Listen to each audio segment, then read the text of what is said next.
Temps. Continuité indéfinie, milieu où se trouve la succession des événements, des phénomènes, les changements, mouvements et leur représentation dans la conscience. J'ai rien compris. Mais en tout cas aujourd'hui, on va parler de temps, on va parler de monde parallèle, on va parler d'enquête. Et on va parler... non, pas d'amour, pas cette fois. Mais avant tout, n'hésite pas à liker, t'abonner et activer la cloche. C'est parti.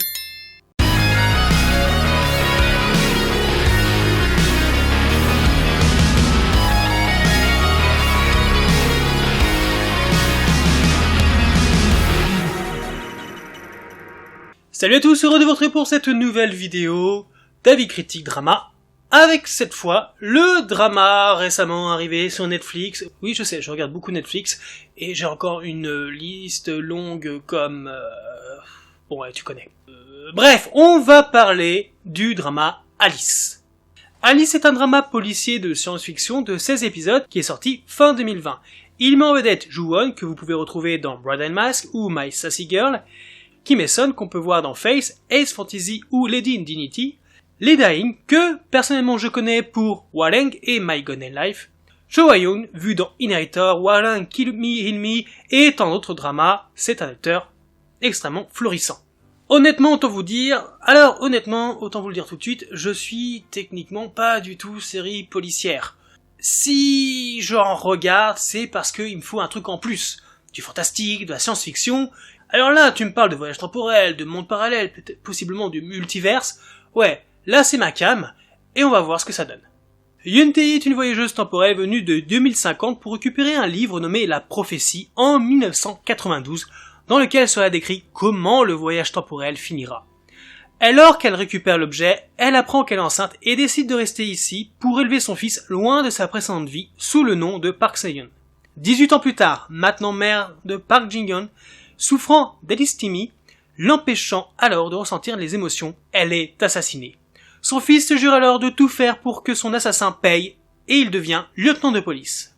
En 2020, alors qu'il enquête sur une mystérieuse affaire, il fait la rencontre de la professeure de physique Yoon Tae, véritable sosie de sa mère décédée. Sous le choc, il s'attirera les foudres de la jeune femme avant que celle-ci ne lui accorde sa confiance et commence à l'aider dans ses enquêtes. Celle-ci d'ailleurs semble avoir tout un lien avec la mort de sa mère, ce qui conduit notre duo à bientôt envisager l'intervention de technologies dépassant notre imagination, ou même futuristes.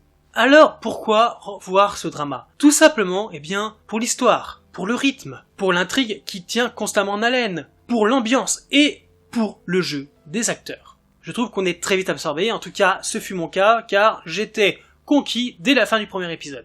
En plus du concept de plus on avance dans l'histoire, moins on comprend, et pas seulement nous, également les personnages, ça m'a vraiment fasciné. Et même si on a constamment l'impression qu'on tourne en rond, à chaque fois qu'on fait un tour, les choses ne sont plus les mêmes. Tout a changé. Alice offre un cocktail d'action, d'enquête policière, de voyage temporel, ainsi que bien d'autres qualités. Déjà, les personnages. Tout au long de l'aventure, les deux acteurs principaux s'imposent clairement comme l'atout majeur du drama. Sans eux, rien ne pourrait fonctionner. Car leur interaction fonctionne aussi bien dans les parties drame que dans les parties comédie. Et ça, c'est bon. C'est très bon. Les qualités d'acteur de Joo-won ne sont plus à démontrer depuis l'excellent Bride and Mask où il en imposait complètement au vu de sa présence et surtout dans les scènes d'action. Ici, sans les noines, car en tant que Park Jin-yeon, même s'il n'est pas autiste, il souffre d'alystémie, une condition qui l'empêche de reconnaître les émotions, et Joo-won le joue de manière extrêmement convaincante. Dans un jeu intériorisé, voire intense, mais sans jamais être monolithique. Parce que vous le savez, généralement, un acteur qui joue de façon monolithique, on se fait chier avec lui. Mais là, c'est pas le cas.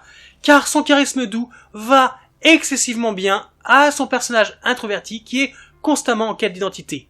Qui est-il? Ou plutôt, qu'est-il? D'ailleurs, on remarque que le thème de l'handicap émotionnel a l'air d'être très en mode ces temps-ci. Avec, par exemple, Strange 2, It's Okay to Not Be Okay, ou encore Flora of Evil. Et dans le rôle de Yoon Tae, Kim Eun surprend en endossant avec naturel différents rôles, de la mère dévouée jusqu'à l'étudiante innocente en passant par la professeure intelligente mais capricieuse. Dans Alice réalise sans doute le rêve de beaucoup d'actrices en apparaissant à différents âges de la vie. Évidemment, la magie des effets spéciaux aidant, l'idée demeure crédible du début à la fin sans peine. Et ça c'est top. Clairement, sa performance m'a conquis, et je trouve qu'elle fait avec le héros un duo détonnant, aussi différent qu'ils ne se complètent.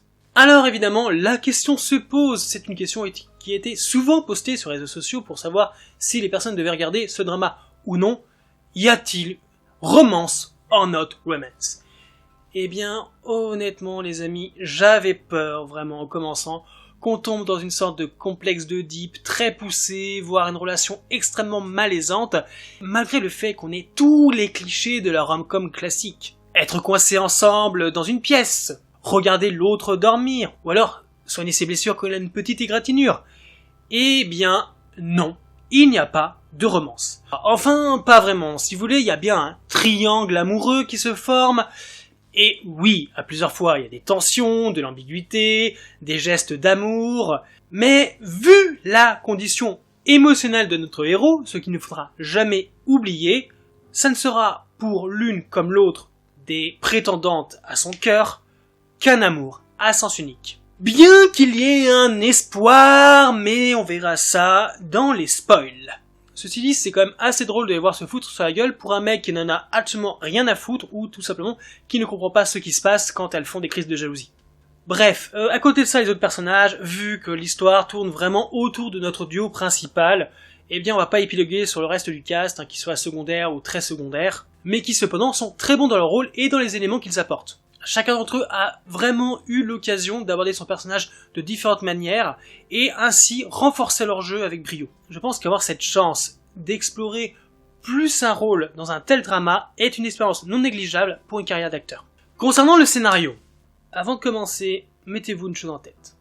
Si vous pensez avoir tout compris sur ce qu'est le voyage temporel, les mondes parallèles, le multiverse, vous n'avez rien compris.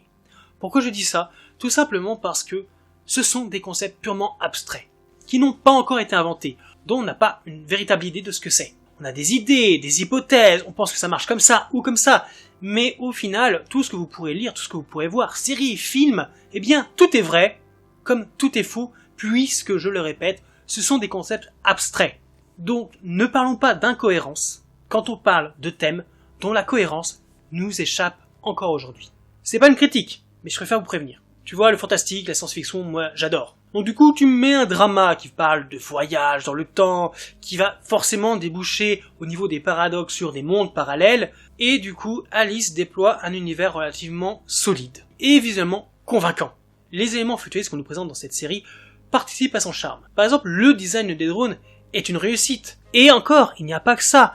Les armes qui se déplient, le centre commande où Alice gère tous les déplacements de leurs clients, et bien sûr tous les effets spéciaux de voyage temporel, d'ondes spatiales, enfin vraiment tout est fait pour nous renvoyer à vraiment cette connotation futuriste, et il y en a peut-être pas excessivement beaucoup dans le drama, mais c'est suffisant pour nous plonger dans cette atmosphère. Le récit installe aussi quelque chose de très intéressant au travers de la ressemblance entre la mère de notre héros et Yuntei, ce qui va former une énigme aux multiples théories, qui se déploient progressivement au travers de plusieurs réalités, qui se rejoignent ou se brisent, au gré des modifications apportées par nos personnages et lors de leur voyage dans le temps.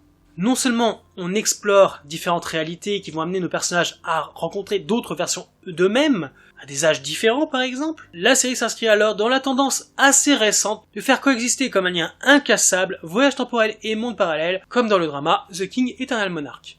Vu que ce sont des thèmes, des concepts assez compliqués, les scénaristes ont quand même pensé à nous, les spectateurs, en abordant ces thèmes de manière simplifiée pour les rendre plus accessibles au cours de quelques scènes de cours magistraux, captivants et intelligemment placés dans le récit pour ne pas qu'on se perde. Mais Alice réussit aussi la prouesse de mêler ces thèmes avec celui du très coréen drame familial avec une bonne dose d'action. Je l'ai trouvé cohérent, touchant tout du long, et le drama réserve quand même quelques belles surprises, pour ne pas dire paradoxes assez amusants. J'ai également aimé le fait que la trame principale ne soit pas oubliée, la recherche du meurtrier de la mère de notre héros, et comment on avance petit à petit vers sa révélation et surtout son identité. Plus on a une idée de qui ça pourrait être, qui est le meurtrier, et bien des éléments apparaissent pour réfuter toute nos théories, si bien qu'on est obligé d'arriver au dernier épisode pour connaître toute l'histoire.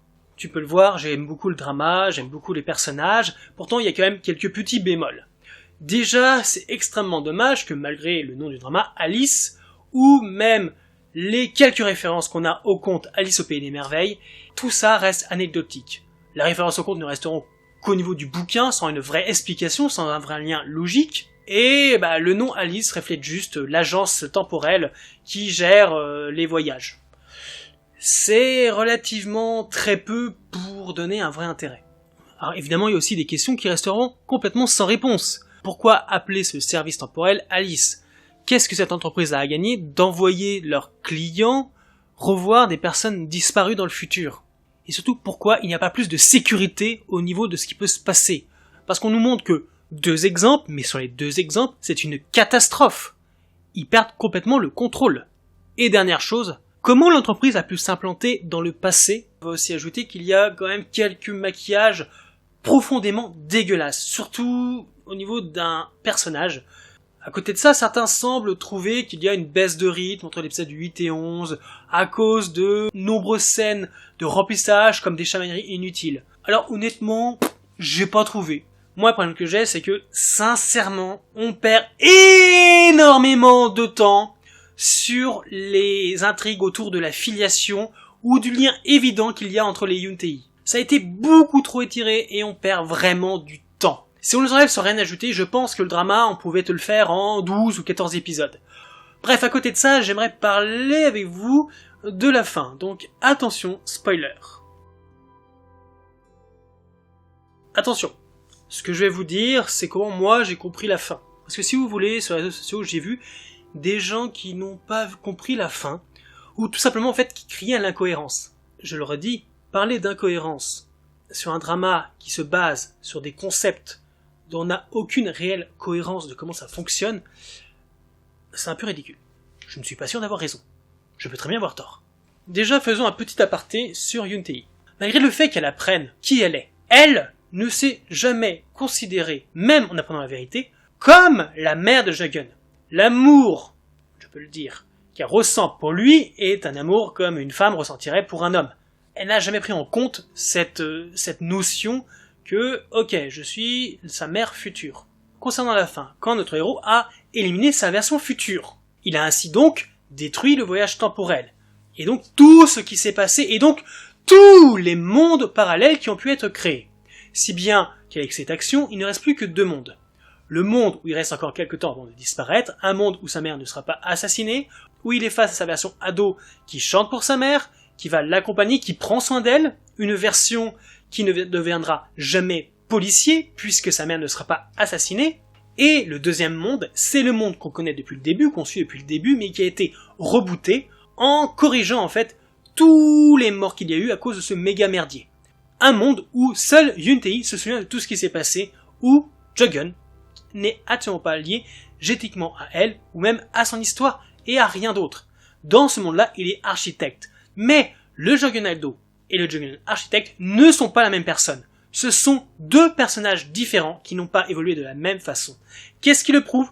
Tout simplement parce que l'architecte a dessiné la maison de son enfance, qui devrait être la maison de son enfance, mais il ne la connaît pas. C'est simplement un dessin qu'il a fait en pensant à un lieu. Ça lui est venu comme ça. Pourquoi ? Comme par exemple le dessin d'ETI qu'il fait au fur et à mesure, parce qu'en fait il a des réminiscences, une résonance par rapport à ce qui a pu se passer. Mais c'est tout. Les 2 Jagun sont complètement différents. Donc dans ce monde où Yuntei se souvient de tout, mais n'inventera jamais le voyage temporel, puisqu'elle sait ce qui risque de se passer, eh bien dans ce monde-là, avec ce Jagun lambda architecte, elle peut vivre la romance. Ce qui laisse beaucoup d'espoir pour la suite. Voilà, j'espère m'être fait comprendre. Voilà, donc je pense qu'on a fait le tour, c'est un drama que j'ai beaucoup apprécié, donc on va récapituler un peu tout ça. Du côté des points positifs, on a des personnages forts, bien interprétés, un scénario qui est bien écrit et passionnant, des thèmes compliqués abordés avec aisance pour le spectateur, de l'action et de très beaux effets spéciaux. Mais du côté des points négatifs, il y a quand même quelques longueurs dans certaines intrigues. Les références au conte Alice au Pays des Merveilles qui s'avèrent être anecdotiques, et le maquillage dégueu d'un des personnages. Bref, on ne le dira jamais assez, mais pour créer une bonne fiction de pur divertissement, c'est quand même quelque chose qui est difficile à maîtriser, puisque ça nécessite d'avoir une très bonne écriture, accompagnée d'un savant mélange, dosage, entre différents éléments pour donner un tout cohérent et qui plaît au spectateur. De ce fait, je trouve que le drama Alice est très réussi et évidemment je vous le conseille. Moi, j'ai kiffé ma race. C'est un drama qui a donc une histoire originale, plutôt surprenante, qui a une intrigue qui est bien rythmée et quand même bien imaginée. Le scénario est certes complexe, entre voyage dans le temps, monde parallèle, à la limite multiverse, enquête policière, qui nécessite à chaque instant de bien s'accrocher pour ne pas perdre le fil. C'est peut-être aussi un point négatif, mais généralement quand ça passionne, tu décroches pas ton regard de l'écran. Puis surtout, c'est génial, c'est captivant, car tu veux toujours en savoir plus. Du coup, Alice, en mettant le principe du voyage temporel accompagné de scènes d'action relativement ambitieuses, a su créer un récit émotionnel élaboré qui est rempli de mystères. Si tu cherches, oui toi à qui je parle, une série de science-fiction à binge-watcher comme un porc, Alice est fait pour toi. Je te le conseille, c'est un drama que j'ai vraiment beaucoup apprécié. Voilà, donc, si tu l'as vu, n'hésite pas à me dire ce que tu as pensé dans les commentaires pour qu'on en discute comme d'habitude. Et sinon c'est tout pour moi, je te dis à la semaine prochaine pour d'autres vidéos. Bye!